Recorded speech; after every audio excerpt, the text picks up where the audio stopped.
hasil puncak dari meditasi adalah hening. Gitu ya, hasilnya itu. Kalau kita duduk meditasi itu tidak hanya mendapatkan ketenangan, tapi kita mendapatkan hening. Itu sebagai hasil puncak dari meditasi. Nah, dari hening inilah kita bisa wening, kita bisa menyikapi segala sesuatu yang terjadi dalam kehidupan kita ini dengan kesadaran penuh.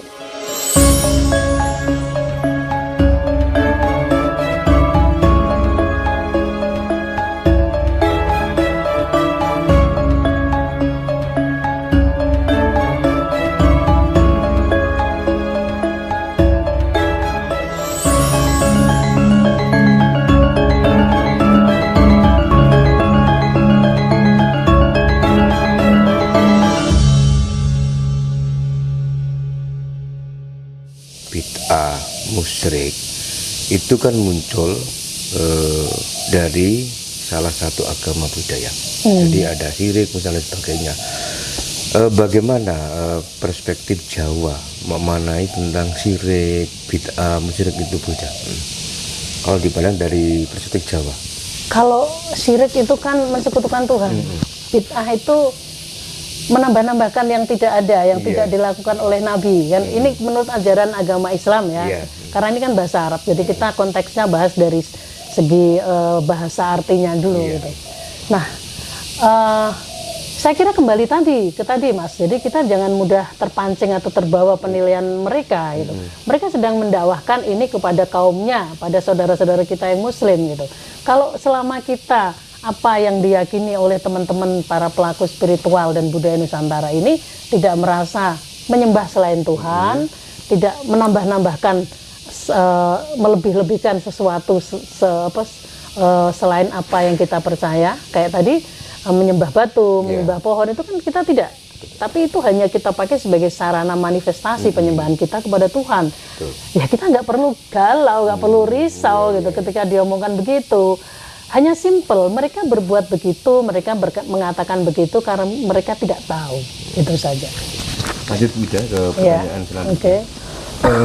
Kalau kita melihat realitas sosial yang berkembang di tengah-tengah masyarakat hari ini kan sering sekali budaya itu berbenturan dengan agama begitu. Yang ingin saya tanyakan, harusnya agama itu menyesuaikan kepada budaya, ataukah kemudian budaya yang harus menyesuaikan dengan nilai-nilai keagamaan?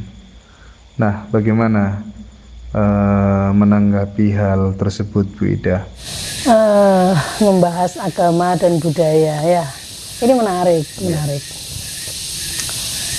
Kita bahas satu-satu dulu. Mungkin kalau kita ngomong tentang budaya ya, budaya ini kan merupakan hasil pemikiran, olah pemikiran manusia yang berkaitan dengan budi gitu ya. Jadi budaya itu selalu dinamis gitu. Budaya itu selalu mengalami perkembangan dari waktu ke waktu. Jadi kalau kita ngomong tentang budaya, budaya Nusantara ya, jangan terus kita membayangkan bahwa seorang pelaku budaya Nusantara itu yang harus setiap hari harus, kalau perempuan pakai sanggul, harus pakai kebaya, harus pakai jarit, harus pakai sendal slop hak tinggi seperti itu kemana-mana saat ini ya. Ketika kita melihat satu profil dengan penampilan seperti tadi, itu adalah terjadi pada beberapa puluh tahun yang lalu, atau mungkin malah ratusan tahun yang lalu, bisa jadi ya. Tapi ketika kita ngomong budaya saat ini, tidak harus bahwa pelaku budaya Nusantara harus selalu berpenampilan yang perempuan harus sanggulan tiap saat, harus pakai kebaya tiap saat, harus pakai jarit tiap saat. Yang laki-laki harus selalu pakai blangkon, harus selalu pakai beskap, harus pakai jarit. Tidak seperti itu, karena kembali budaya ini adalah suatu hasil olah pikir manusia atas budi dan selalu dinamis. Ini yang kadang-kadang terlupakan oleh orang, selalu dinamis, mengikuti perkembangan waktu, mengikuti keadaan di sekitarnya, mengikuti hal-hal lain gitu. Jadi kalau sekarang dalam kondisi sekarang seorang pelaku budaya Nusantara harus diimage-kan dengan penampilan seperti itu tiap saat, ya sudah tidak sesuai dengan eranya zamannya sekarang yang menuntut kita untuk bergerak banyak dan bergerak cepat. Ya coba sampean bayang no, kalau kita kerja bikin sambal di dapur terus harus pakai lengkap gini kan nggak mungkin. Kalau kerja sendiri di rumah nggak apa-apa, tapi kalau kita sudah masuk wilayah produksi, kita bikin gorengan apa, keripik apa, kerupuk apa, sambal apa, terus kita harus penampilan seperti zaman lalu, ya nggak mungkin. Nah, bagaimana cara menjaganya agar budaya Nusantara ini masih kelihatan profilnya dari leluhur kita, yaitu dengan cara di kondisi-kondisi, di situasi tertentu atau di acara-acara resmi tertentu kita tampil secara pakem. Jadi oh gitu ya, orang Jawa itu penampilannya dulu pakai sanggul, pakai kebaya, pakai jarit lengkap, diwiru. Nah itulah acara-acara resmi tertentu, penampilan atau profil secara pakem utuh ini kita tampilkan. Tapi kalau untuk acara-acara santai ya tidak harus pakem 100% seperti itu, enggak. Di acara santai mungkin kita persilahkan anak-anak muda tetap boleh kok pakai jin, tapi boleh juga di atasnya itu pakai kebaya gitu loh. Ya, yang anak laki-laki cowok boleh kok pakai jin, atasnya pakai apa namanya batik, baju batik boleh, pakai belangkon juga boleh, pakai topi juga boleh. Nah itu suatu hal yang dinamis. Kalau terus kita beranggapan bahwa budaya ini sangat saklek harus begini, maka ini kaum milenial ini nanti yang akan antipati kepada budaya kita. Justru kita harus kasih kelonggaran-kelonggaran dan kemudahan bagaimana memahami budaya itu. Nah, jadi budaya ini suatu hal yang dinamis dan berubah tiap saat. Nah, kalau kita membahas tentang agama, ya, agama ini adalah satu kepercayaan. Satu kepercayaan yang dihasilkan dari suatu doktrin atau dogma dari ajaran tertentu. Nah, ini tidak bisa diperdebatkan. Jadi kita harus melihat bahwa budaya dan agama merupakan dua hal yang terpisah dan berbeda. Gitu. Kita tidak bisa mempertentangkan agama orang lain karena ini sudah merupakan suatu keyakinan yang diyakini oleh umat tertentu. Gitu. Tapi kalau kita ngomong tentang budaya, ini adalah suatu hal yang universal, yang sangat fleksibel, gitu. Nah, apakah siapakah ini yang harus menyesuaikan ini, agamanya atau budayanya, gitu ya? Yeah. Jadi keduanya harus saling saling fleksibel melihat. Ketika budaya tertentu ini dirasa tidak pas dengan agama tertentu, ya jangan kita paksakan untuk masuk. Demikian juga dengan teman-teman kaum beragama yang ada ritual atau ajaran tertentu yang tidak sesuai dengan budaya-budaya lokal, ya jangan dipaksakan untuk menghakimi. Nah, seperti ini harus saling menyesuaikan. Jadi tidak ada salah satu agama harus ngikutin budaya, budaya harus ngikutin agama, tidak boleh seperti itu. Kalau kita saklek di wilayah situ, nanti yang terjadi adalah benturan-benturan lagi akan terjadi. Gitu. Kita fleksibel saja. Oh begitu. Oh kalau kita punya tata cara sajen begini-begini di agama tertentu ini tidak boleh, ya kita jangan memaksakan masuk ke arah situ. Kita tetap menjaga batas. Gitu. Ya. Seperti budaya wayang, paramkan, dalang harus diruat dan sebagainya, itu kan sebetulnya kan justru malah menimbulkan perpecahan Bu kalau kita mengkaji budaya. Iya. Ya itu tadi saya bilang upaya-upaya pelemahan ini termasuk kepada kebudayaan lokal. Jadi sudut pandangnya sudah berbeda ya Mas ya. Kalau kita ngomong tadi saya bilang agama ini keyakinan, doktrin gitu. Jadi kalau melihat lebih luas lagi keluar ya otomatis nggak akan korelasinya sudah beda. Orang ini budaya ini kan seni budaya, ini kan hal yang sudah bertumbuh, bahkan mungkin sebelum agama ini masuk ini sudah ada, budaya itu sudah ada gitu loh. Jadi ya kurang bijak juga teman-teman kaum beragama kalau sedikit-sedikit terus menilai apa yang sudah dilakukan oleh para pelaku budaya Nusantara ini sebagai hal yang tidak baik atau syirik atau lain-lain. Demikian juga yang teman-teman dari budaya Nusantara ini juga saya harapkan untuk tadi berbesar hati, ya udahlah mereka begitu karena mereka nggak tahu. gitu. Dan dari teman-teman beragama juga harus berpikir dong bahwa sebenarnya apa yang Anda lakukan ini menurut orang lain juga, yang lain keyakinan atau lain kepercayaan juga nggak benar. Yang menurut lo ya, menurut kalau sudah ngomong tentang agama yang berbeda, yang teman-teman dari agama A ini ya kepercayaan yang menurut agama A benar belum tentu menurut agama B ini benar gitu. Jadi masing-masing punya batas yang sangat jelas gitu. Jadi jangan terus ada upaya-upaya untuk membenturkan antara agama dan budaya. Mari sama-sama bijak. Teman-teman yang dari kaum beragama juga jangan sedikit-sedikit berusaha untuk membenturkan dengan para pelaku budaya di lapangan. Para pelaku budaya juga saudara-saudaraku, saya mohon jangan mudah terpancing di sini. Yuk kita tunjukkan bahwa kita adalah pelaku spiritual dan budaya Nusantara ini berbesar hati dan kita bisa bijak untuk menerima. Just simple, kita berpikir bahwa oh mereka begitu karena mereka tidak tahu. Bagaimana caranya? Ayo kita pahamkan. Kalau bisa dengan pendekatan-pendekatan tertentu kita pahamkan kepada beliau-beliau, kita rangkul sehingga mereka bisa memahami bahwa ranah budaya ini adalah bukan tidak masuk ke ranah agama untuk dihakimi atau untuk didiskriminasikan gitu. Jadi masing-masing berjalan sendiri, wilayah agama berjalan di wilayah kepercayaan dan doktrin-doktrin yang sudah ada di tiap-tiap agama. Wilayah budaya berjalan di wilayah kearifan-kearifan lokal atau kebiasaan-kebiasaan lokal yang sejak dulu sebelum agama ini masuk sudah ada. Jadi masing-masing berjalan dan saling menjaga gitu ya. Lagi-lagi Buddha ke pertanyaan. Selanjutnya begini Bu Ida.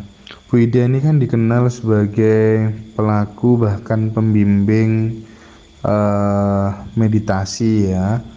Yang ingin saya tanyakan begini, sebenarnya esensi daripada meditasi itu yang dicari apa? Apakah ketenangan? Ataukah kemudian justru yang lebih tinggi daripada ketenangan adalah kesadaran murni? Karena ada yang bilang jika meditasi itu hanya mencari ketenangan, bagaimana batin bisa berkembang? Harusnya yang dicari adalah sebuah kesadaran yang murni. Inilah yang kemudian yang menuntun kita kepada perilaku yang baik dan benar dalam praktik kehidupan sehari-hari. Aksi nyatanya begitu melalui sebuah kesadaran. Nah, bagaimana Bu Ida menjelaskan hal ini? Meditasi ya. Kalau di PHSR ya, di paguyuban kita, di paguyuban Hening Sambung Rasa, itu tujuan utama adalah mengajak orang untuk berkesadaran. Itu tujuan kita ya. Kalau hanya mencari ketenangan, gak usah meditasi gak apa-apa. Sampean diduwekake tenang, bener ya? Ya kan? Sampean diduwekake tenang, sampean punya kerjaan yang pasti, yang tiap bulan bisa diandalkan pemasukan, sampean tenang, ya kan? Sampean bisa tidur dengan nyenyak, sampean tenang, gitu. Sampean di bojo ayu, sampean tenang. Wis hal-hal yang sangat normatif yang banyak bisa membuat sampean menjadi tenang. Tapi kalau meditasi itu sendiri, hasil puncak dari meditasi adalah hening. Gitu ya, hasilnya itu. Kalau kita duduk meditasi itu tidak hanya mendapatkan ketenangan, tapi kita mendapatkan hening. Itu sebagai hasil puncak dari meditasi. Nah, dari hening inilah kita bisa wening. Kita bisa menyikapi segala sesuatu yang terjadi dalam kehidupan kita ini dengan kesadaran penuh. Nah, akhirnya apa?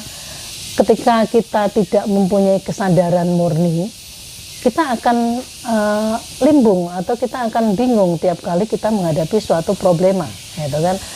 Tapi ketika kita sudah bisa berkesadaran yang kita dapatkan lewat hening yang kita dapatkan meditasi, jadi meditasi hasilnya adalah suatu hening, keheningan jiwa, kebeningan jiwa, keweningan jiwa, sehingga kita dari keweningan inilah kita bisa menjadi orang yang berkesadaran. Kalau kita sudah punya kesadaran, maka kita akan bisa menghadapi apapun yang terjadi dalam kehidupan kita ini dengan penuh kesadaran. Oh ya, ini begini, ini begini, ini begini. Maka setelah itu kita akan bisa menentukan sikap selanjutnya bagaimana menyikapi suatu kejadian dalam kehidupan kita. Gitu. Ya, Jadi meditasi tidak hanya mencari ketenangan, tapi dari meditasi kita bisa mendapatkan suatu keheningan diri. Dari keheningan diri inilah akan mencapai suatu kesadaran murni atau kesadaran diri kita. Dari kesadaran diri kita inilah kita akan bisa menentukan langkah-langkah yang baik ke depan. Tidak hanya langkah-langkah yang benar, karena benar menurut kita belum tentu benar menurut orang lain. Tidak ada kebenaran yang mutlak, yang absolut. Jadi cukup kita sikapi bahwa kita bisa menyikapi suatu kejadian dalam kehidupan kita dengan bijak. Artinya kita berusaha untuk melakukan yang terbaik apa yang bisa kita lakukan. Itu ya, kita bisa melihat suatu perjalanan orang lain juga dengan tanpa menghakimi orang lain. Kita tetap bisa fokus kepada kedalaman diri kita, kepada perjalanan pribadi kita juga. Sebelum kita berjalan keluar, hal-hal seperti itulah yang kita bisa hasilkan dari kesadaran kita, gitu. Ya. Intinya di situ. Titik puncak meditasi itu kan keheningan, Bu. Ya. Hening kan. Kadang banyak pelaku meditasi itu sulit untuk mencapai titik keheningan. Adakah treatment khusus dari Bu Ida selaku pelaku meditasi yang sudah katakanlah sudah senior lah, agar si pelaku meditasi itu bisa mencapai titik keheningan? Sebenarnya hening itu bukan berarti terus suasana yang sepi, sunyi, itu enggak.